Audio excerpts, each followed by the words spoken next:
선비는 왜 그림을 그렸을까? 선비는 왜 칼을 지녀야만 했는가? 선비는 왜 유교 외에도 불경과 신학문을 연구했을까? 선비의 제자 50명은 왜 의병장이 되었을까? 왕 앞에서도 과감하게 옳고 그름을 가리는 그는 조선의 살아있는 양심, 남명 조식이다.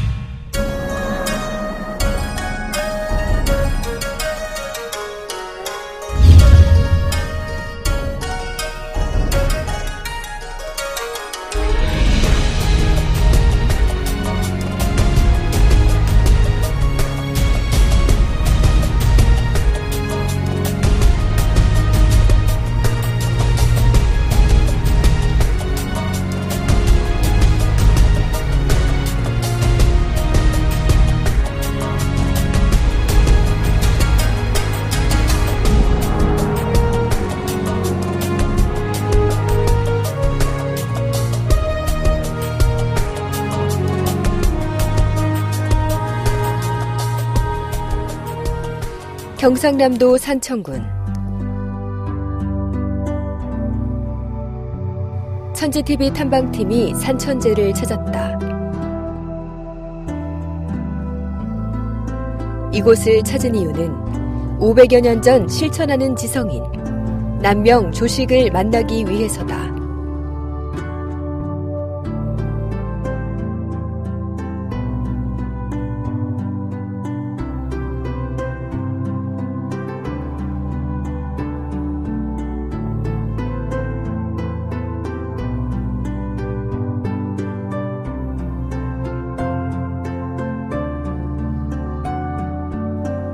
지리산이 한눈에 들어오는 이곳은 남명조식의 마지막 거처 산천제다.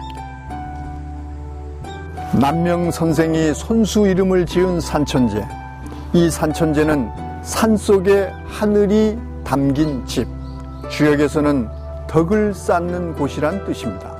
61세부터 72세 돌아가실 때까지 말년을 이곳에서 보낸 남명 선생은 도대체 어떤 선비였길래 오늘날까지 수많은 사람들의 정신적 스승으로 남아있는 것일까요? 남명 선생은 퇴계 이황과 함께 조선의 당대 최고의 학자였으며 선비였습니다.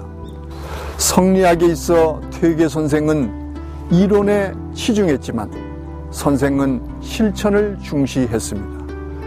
그의 이렇게 남다른 실천 사상의 절정은 조선 명종 때 조정을 팔칵 뒤집어 놓은 상소문과 그가 죽은 지 20년 후에 일어난 임진왜란 때 50여 명의 제자들이 의병장에 참여함으로써 그의 실천적 학문의 진가는 발휘되기 시작했던 것입니다. 학문을 닦고 그 닦은 학문을 실천함으로써 칼날 위를 걷는 삶을 살기를 주저하지 않았던 남명 선생. 지금부터 선생의 삶을 찾아가 보도록 하겠습니다. 나이든 남명은 산천제에 추구하는 선비상을 심어놨다.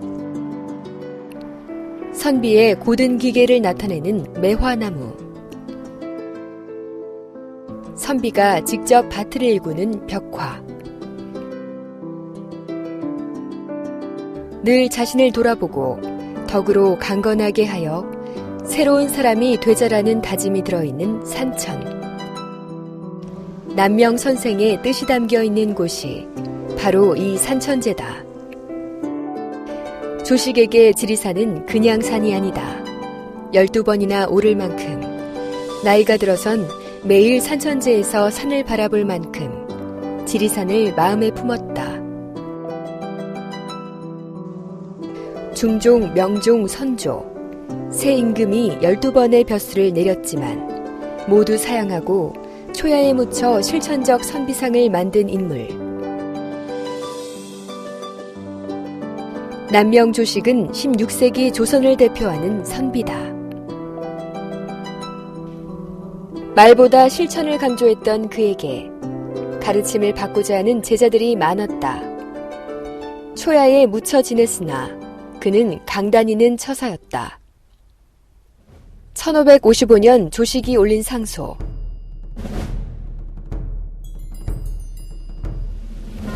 왕에게 욕을 퍼붓는다는 평을 들을 정도로 그의 상소는 조정에 충격을 안겨주었다. 문정왕후를 과부로, 어린 명종을 고사, 즉 고아로 직접적으로 표현한 상소엔 당시 외척 정치를 정면으로 비판한 조식의 뜻이 있다. 어린 나이에 왕위에 오른 명종을 대신해 문정왕후가 수렴 청정을 했고, 윤원형을 비롯한 외척들은 왕후를 방패막이 삼아 마음대로 권력을 휘둘렀다. 나라안이 어지러워지자 왜구가 빈번하게 나타나 침략을 일삼던 시기였다. 바로 이러한 때 남명 선생은 소위 을묘 사직소라 불리는 단성소를 통해 조정을 향해 신랄한 비판을 했습니다. 사직소엔 당시 나라를 벌레가 갉아먹어 진액이 말라붙은 100년 된 소나무에 비유했고, 어린 명종을 고아로 수렴 청정해온 문정왕후를 과부로 표현하는 등 외척 세력, 외척 정치에 대한 신랄한 비판이 담겨져 있었던 것입니다. 남명 선생은 나라와 백성을 먼저 생각했기에 무모한 듯 보였지만 선비의 고든 기계를 실천으로 옮기는 데 굴하지 않았던 것입니다. 그런 사람이 과연 몇이나 되겠어요? 목숨을 걸고. 그 왕이나 왕의 어머니를 그렇게 욕을 하면 그때 실력자들인데 그 당장 목숨이 위태롭잖아요. 그런 걸 관여를 안 해요. 정말로 명종이 화가 났어요.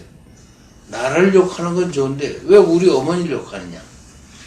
당장 처벌하려고 그러니까 이제 신하들이 그러시면 안 됩니다. 이게 저 산속에 있는 인사가 하는 얘기를 그걸 그렇게 꼬깝게 듣고 처벌을 하면은 이 전국 수습이 안 된다고 그냥 두라 그래서 처벌을 안 했어요. 그러나 하여간 그런 정도로 결의가 단단한 분이야. 상소 하나로 조정을 발칵 뒤집었던 남명조식은 이 계기로 조선 최고의 선비로 알려졌다. 늘 한결같이 권력에는 관심을 두지 않고 오로지 나라를 위해 매섭게 조정을 바라봤던 조식. 학자의 길을 걸으면서 배움을 그대로 실천하는 실천학문을 강조했다.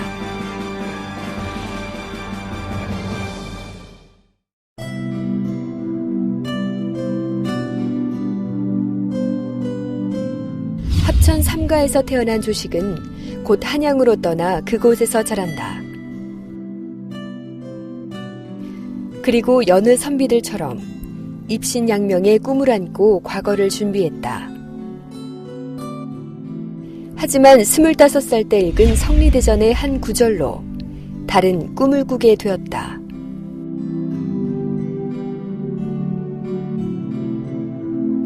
이를 계기로 조식은 출세를 위한 학문이 아닌 자신을 수양하는 처사가 되기로 결심한다.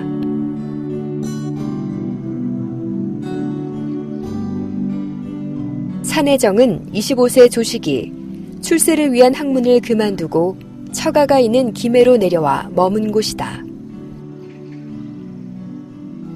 조식은 진정한 선비가 되기 위한 공부를 시작했다.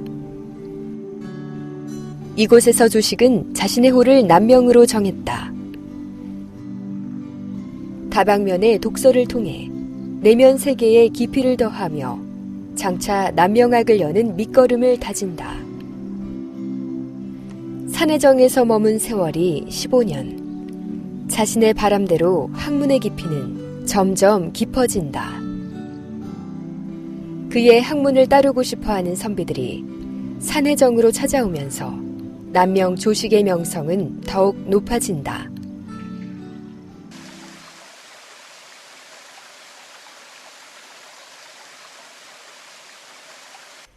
성리학자 남명은 성리학만 공부한 것이 아니었다. 그는 불교 외에도 천문과 지리, 역사, 국마, 산술 등도 익혔다. 남명 선생은 유교 외에도 다른 학문을 포용했을 뿐만 아니라 지리산을 벗삼아 자연이 주는 가르침도 겸허히 받아들였다.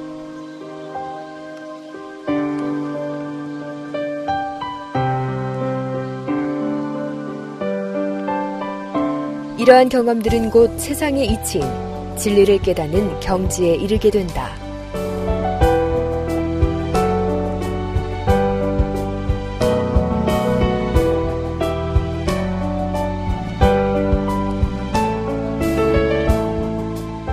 그는 진리를 깨닫기 위해 유교만을 고집하지 않았다.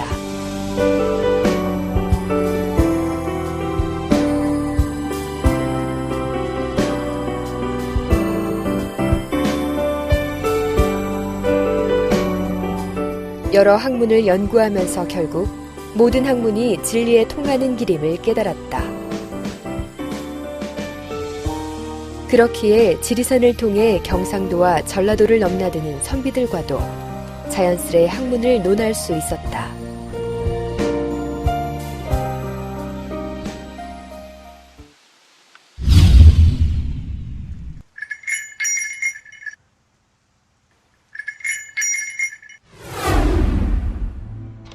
조식은 늘 자신을 가다듬고 지키기 위하여 방울을 허리춤에 차고 다녔다. 성성자는 깨어있고 또 깨어있으라는 뜻이다. 걸을 때마다 소리를 듣고 마음을 깨우는 수양 도구다. 성성자와 함께 조식이 늘 품었던 칼이 있다. 바로 경의검이다. 칼에는 문구 2개가 새겨있다. 외단자의는 밖으로 행동하는 결단을 의라고 뜻하는 것이다. 내명자경은 안으로 마음을 밝히는 것이 경. 다시 말해 학문으로 마음을 깨끗이 수양하고 의의 학문으로 실천하자는 조식의 다짐이다. 그는 자신을 찾는 이들이 많아져도 초심을 잃지 않았다. 벼슬에 나오라는 권유에도 그는 흔들리지 않았다.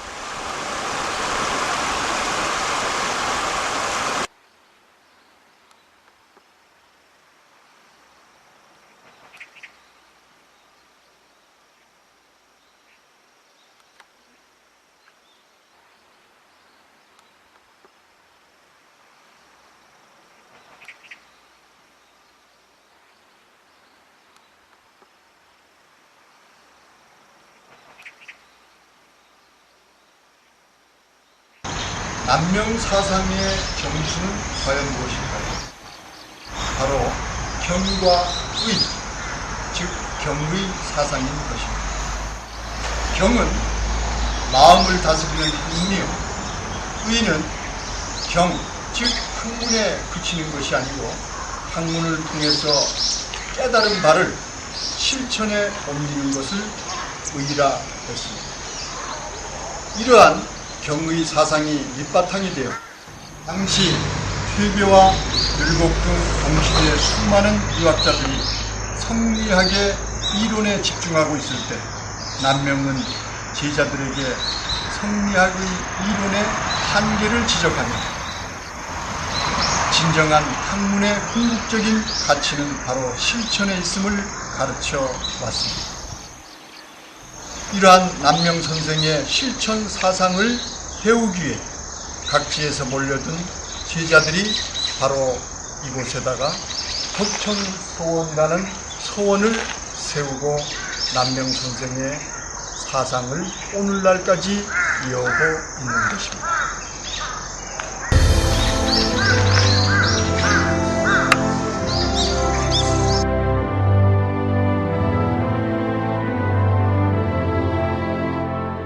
끊임없이 자신을 경계하고 배움을 행동에 옮긴 조식의 사상을 따르는 선비들이 점점 많아졌다. 경의 사상은 위기에 처한 나라에 큰 빛이 되었다.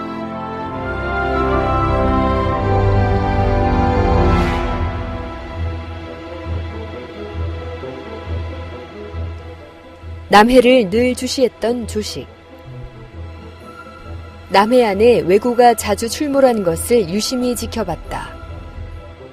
지형지세를 잘 활용해 왜구를 막아야 한다고 생각했다. 병법을 병법서로만 보지 않고 현실에 적용한 조식은 실질적인 왜구 침략 대책을 세우려 했다. 남명조식이 죽은 지 20년 후인 1592년 임진왜란이 일어났다. 여기서 조식의 사상이 빛을 발한다. 그의 제자 50여 명이 의병장으로 곳곳에서 일어난 것이다.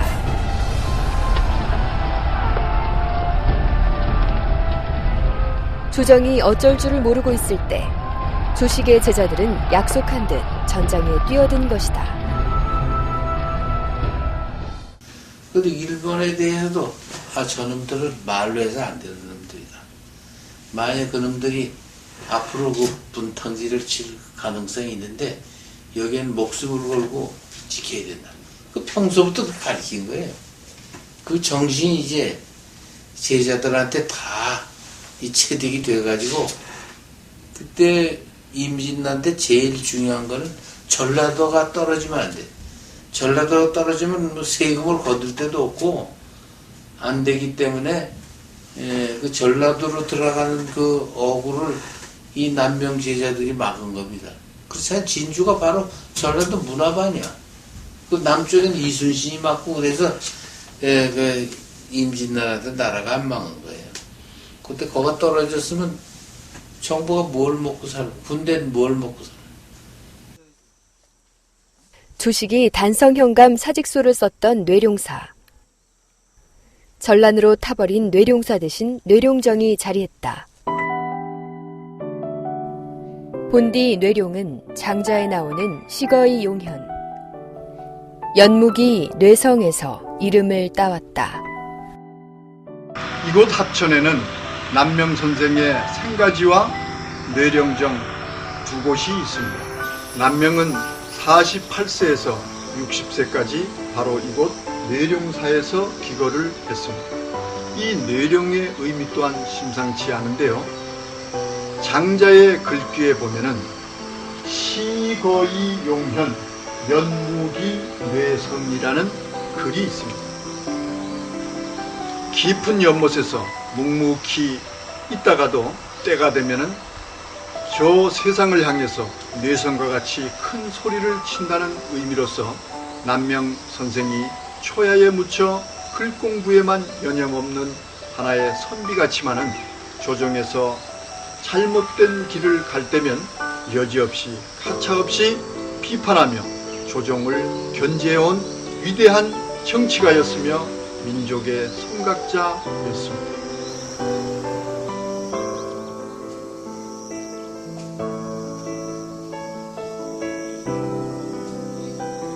뇌룡정의 풍수지리적인 면모를 그대로 신명사도에 옮겨놓았다고 한다. 신명사도는 신명사명을 그림으로 나타낸 것으로 신명은 마음을, 사는 마음에 앉아있는 집, 육신을 의미한다. 신명사도와 신명사명은 경과 의, 마음과 행동의 관계를 임금과 신하의 관계, 하나의 나라로 나타낸 것이다. 성 안으로 침입하려는 악한 존재를 무찔러 나라를 지키는 것이다. 자아 완성을 위해 끊임없이 심신을 단련한 선비.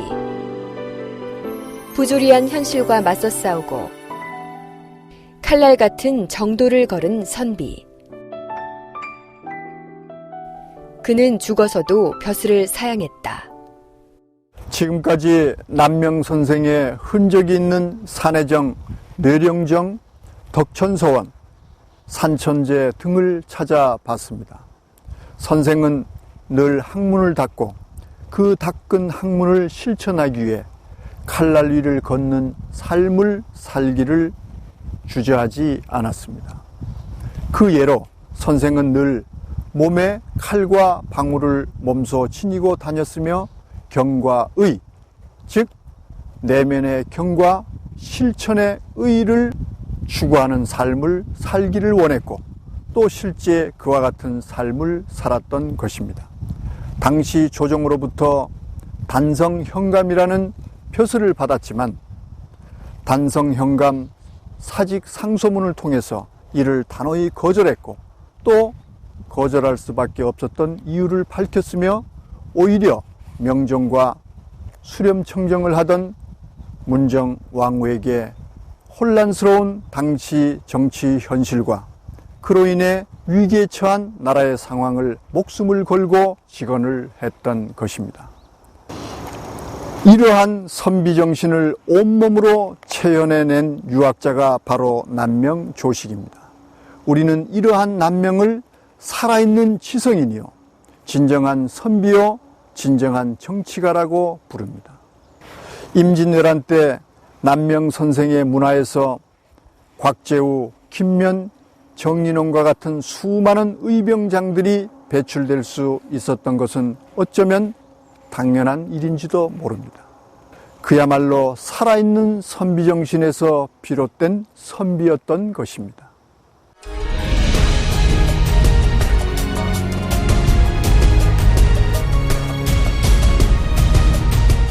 조식은 천리를 통달해 나라가 위급할 때가 곧 올 것임을 예견했다. 위기가 닥쳤을 때를 대비해 제자들과 논했으며 임진왜란 때 의병장 50여 명을 배출한 남명조식. 고요한 깊은 연못이 때가 되면 뇌성을 울리는 것처럼 조용히 초야에서 항문을 닦으면서도